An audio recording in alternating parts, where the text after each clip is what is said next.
প্রিয় শিক্ষার্থী, পবিত্র মাহে রমজানের তৃতীয় শুভেচ্ছা। আমি নাজির স্যার ইউটার্ন একাডেমিক কেয়ারের পক্ষ থেকে তোমাদেরকে জানাচ্ছি পবিত্র ঈদুল ফিতরের অগ্রিম শুভেচ্ছা। আজকে আমি তোমাদের সাথে যে বিষয়টি নিয়ে আলোচনা করব সেটি হচ্ছে ইংলিশ গ্রামার, এবং সেই ইংলিশ গ্রামারের টপিকটা হচ্ছে আর্টিকেল। এই ক্লাসটি ষষ্ঠ, সপ্তম এবং অষ্টম শ্রেণীর জন্য বিশেষভাবে প্রযোজ্য। তো আমরা আজকে প্রথমেই আর্টিকেল কাকে বলে বা আর্টিকেল কি, এই জিনিসটি আমরা সর্বপ্রথম আলোচনা করছি। আর্টিকেল কি? নাউন, অ্যাডজেক্টিভ বা অ্যাডভার্বকে নির্দিষ্ট এবং অনির্দিষ্টভাবে বোঝানোর জন্য আর্টিকেল ব্যবহৃত করা হয়। তাহলে আমরা শুরুতে জেনে নিলাম আর্টিকেল কি। নাউন, অ্যাডজেক্টিভ বা অ্যাডভার্বকে নির্দিষ্ট বা অনির্দিষ্টভাবে বোঝানোর জন্য শব্দের পূর্বে আর্টিকেল ব্যবহার করা হয়। আর্টিকেল দুই প্রকার, একটি হচ্ছে ডিফিনিট আর্টিকেল আর একটা হচ্ছে ইনডিফিনিট আর্টিকেল। তো ডিফিনিট আর্টিকেল হচ্ছে কোনো ব্যক্তি, বিষয় বা নাউন বা প্রোনাউনকে নির্দিষ্টভাবে বোঝানোর জন্য ডিফিনিট আর্টিকেল ব্যবহার করা হয়। আর নাউন বা প্রোনাউন বা কোনো ব্যক্তি বা বিষয়বস্তুকে অনির্দিষ্টভাবে বোঝানোর জন্য ইনডিফিনিট আর্টিকেল ব্যবহার করা হয়। তাহলে আমরা জেনে নিলাম আর্টিকেল কি, ডিফিনিট আর্টিকেল কি এবং ইনডিফিনিট আর্টিকেল কি। আর্টিকেল তিনটি, এ, এন এবং বি, এই তিনটিকে আর্টিকেল বলা হয় এবং আর্টিকেল এই তিনটি। এখন ডিফিনিট আর্টিকেলের ক্ষেত্রে বি ব্যবহার করা হয় এবং ইনডিফিনিট আর্টিকেলের ক্ষেত্রে এ আর এন ব্যবহার করা হয়। তো আমরা আজকে যে টপিকটি নিয়ে আলোচনা করব সেটা হচ্ছে ইউজ অফ ইনডিফিনিট আর্টিকেলস, অর্থাৎ যে কোথায় কোথায় এই ইনডিফিনিট আর্টিকেলটা ব্যবহার করা হয় এবং কোথায় এ এবং কোথায় এন ব্যবহার করা হয় সেই বিষয়টি আজকে আমরা জানব।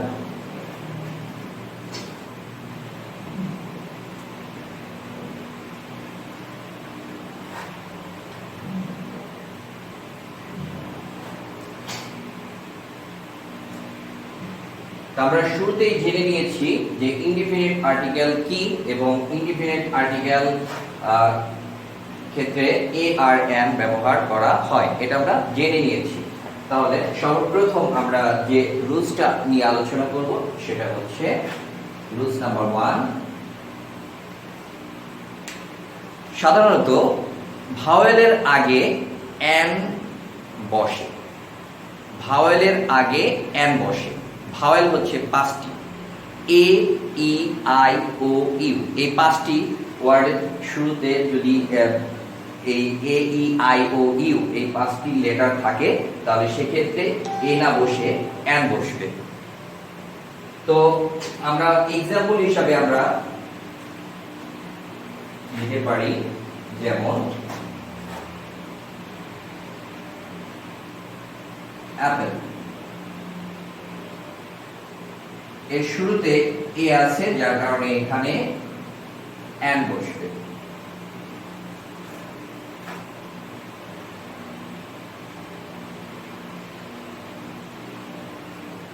আমব্রেলা, এর আগেও এন বসবে। তো সেক্ষেত্রে আমরা দেখতে পেলাম যে ভাওয়েলের আগে এন বসে। রুলস নাম্বার 2,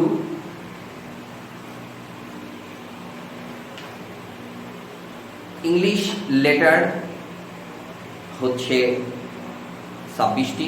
এই 26টির ভিতরে 5টি হচ্ছে ভাওয়েল এবং বাকি 21টি হচ্ছে কনসোনেন্ট। তো 5টি vowel A, E, I, O, U, এই 5টি ভাওয়েল ব্যতীত যে লেটারগুলো আছে সেই লেটারগুলোকে কনসোনেন্ট বলা হয়, আর এই কনসোনেন্টের আগে এ বসে। তাহলে আমরা প্রথম যে রুলসটা জেনে নিয়েছি, ভাওয়েলের আগে এন বসে এবং কনসোনেন্টের আগে এ বসে। যেমন ক্যাট, এটা কনসোনেন্ট দিয়ে শুরু যার কারণে এখানে এ বসবে। ডগ কনসোনেন্ট দিয়ে শুরু, যার কারণে এ বসবে। তাহলে আমরা প্রথমে যে দুটি রুলস আমরা জেনে নিলাম সেটা হচ্ছে যে ইনডিফিনিট আর্টিকেলের ক্ষেত্রে যে ভাওয়েলের আগে অ্যান বসে এবং কনসোনেন্টের আগে এ বসে। এখন আমরা ব্যতিক্রম কিছু রুলস আমরা আলোচনা করব এই ইনডিফিনিট আর্টিকেলের ক্ষেত্রে, সেগুলো প্রযোজ্য।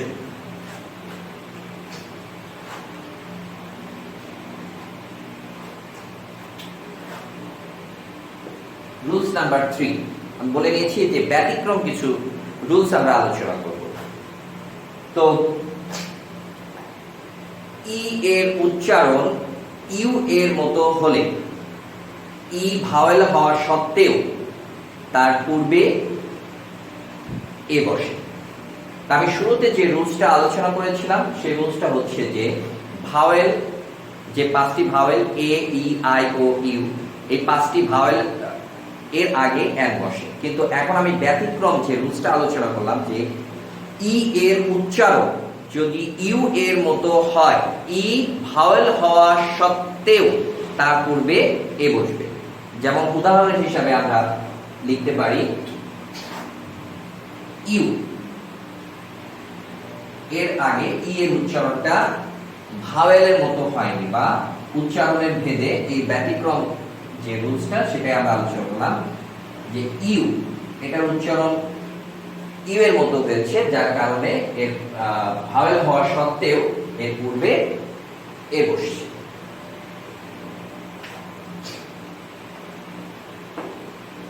রুলস নাম্বার 4, ইউ এর উচ্চারণ যদি ইউ এর মতো হয়, দ্যাট মিন্স আ এর মতো না হয়, তাহলে ইউ ভাওয়েল হওয়া সত্ত্বেও তার পূর্বেও এ বসবে। যেমন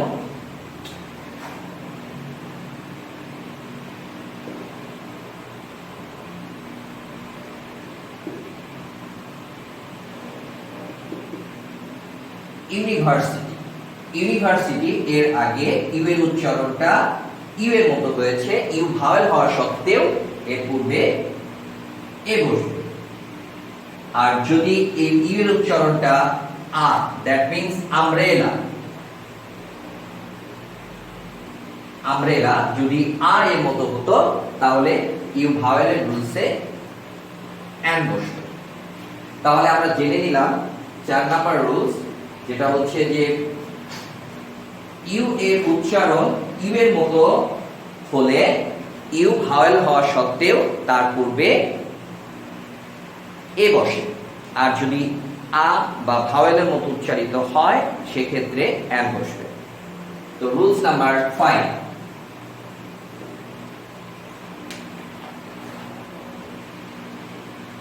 ওয়ান যুক্ত শব্দের আগে এ বসে। ওয়ান যুক্ত শব্দের আগে এ বসে, যদিও ও হচ্ছে ভাওয়েল। আমি শুরুতেই যে রুলসটা বলে নিয়েছিলাম যে ভাওয়েল হলেই অ্যান বসবে। সেক্ষেত্রে এরকম একটা প্রশ্ন আসতেই পারে যে তাহলে তো ওয়ান লিখতে গেলে আগে তো ও ব্যবহার করা হয়েছে। সেই ক্ষেত্রে আমি জিনিসটা ক্লিয়ার করে দিলাম যে ওয়ান যুক্ত শব্দের আগে এ বসে। যেমন 1 টাকা নোট, এর আগে এ বসবে। যেমন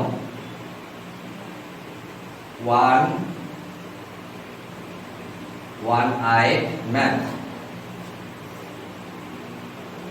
এর আগে এ বসবে। তো এক্ষেত্রে যদি ওয়ান যুক্ত না থাকে এবং শব্দটা যদি ও দিয়ে শুরু হয় সেক্ষেত্রে অ্যান বসবে ভাওয়েলের মতো উচ্চারিত হলে। যেমন অরেঞ্জ, অরেঞ্জ, এই ক্ষেত্রে অ্যান বসবে।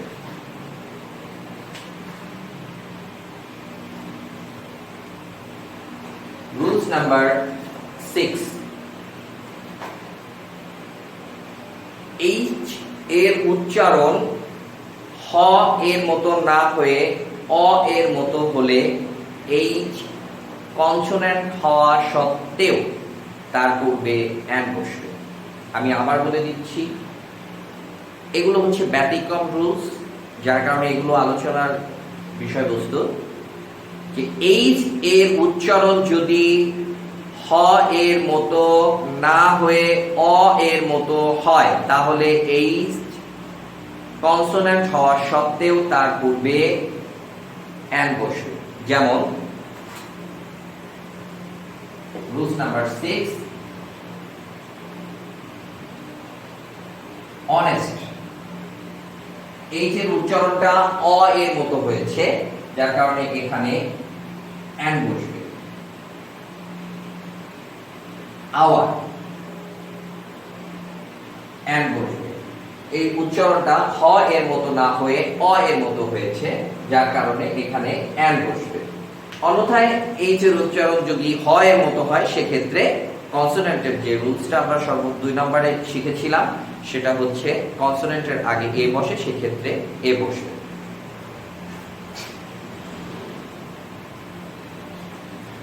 সর্বশেষ যে রুলসটা, খুব শর্ট করে আর্টিকেল বোঝার জন্য যে রুলসটা, আমি যে 7টা রুলস আমি সিলেক্ট করেছি, তার মধ্যে সর্বশেষ যে রুলসটা সেটা হচ্ছে যে সংক্ষিপ্ত শব্দ বা অ্যাবারেশনের উচ্চারণগুলো যদি ভাওয়েলের মতো হয়, সেক্ষেত্রে তার পূর্বে অ্যান বসবে, আর যদি কনসোনেন্টের মতো হয় তার পূর্বে এ বসবে।